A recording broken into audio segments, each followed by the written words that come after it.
Hello friends, update എല്ലാവർക്കും Lakshmi ഫാർമേനോടെ YouTube ചാനലിലേക്ക് സ്വാഗതം. ഇന്ന് നമ്മളെ വീട്ടിലുള്ള മട്ടോവ ചെടിയെ കുറിച്ചാണ് പറയുന്നത്. ഇതാണ് നമ്മളെ വീട്ടിലുള്ള മട്ടോവ ചെടി. ഇത് നട്ടിട്ട് 5-6 വർഷമാവും. 3-4 വർഷം കൊണ്ട് ഇതിന് പഴങ്ങൾ കിട്ടിത്തുടങ്ങി. ഇത് പെട്ടെന്ന് വളർന്ന് വലുതാവുന്നുണ്ട്. പ്രൂൺ ചെയ്താണ് വളർത്തേണ്ടത്.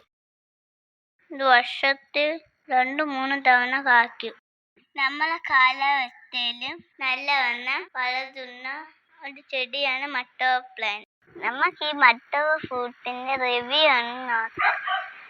ഇതാണ് നമ്മളെ വീട്ടിലുള്ള മട്ടോവ ഫ്രൂട്ട്. നമുക്ക് ഈ മട്ടോവ ഫ്രൂട്ടിന്റെ ടേസ്റ്റ് ഒന്ന് നോക്കാം.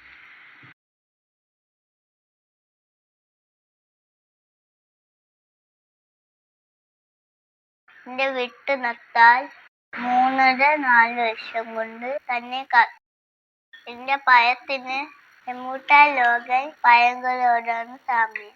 ഇതിൻ്റെ അകത്തൊരു വിത്താണുള്ളത്. നമുക്ക് കഴിച്ചുള്ള ഭാഗ്യം ഇതാണ്. ഇതിന്റെ ടേസ്റ്റ് നമുക്ക് നോക്കാം.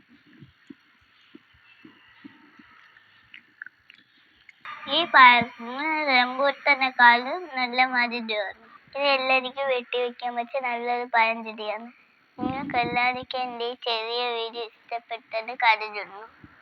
നാളെ സബ്സ്ക്രൈബ് ചെയ്യാൻ മറക്കല്ലേ. നമുക്ക് വീണ്ടും കാണാം.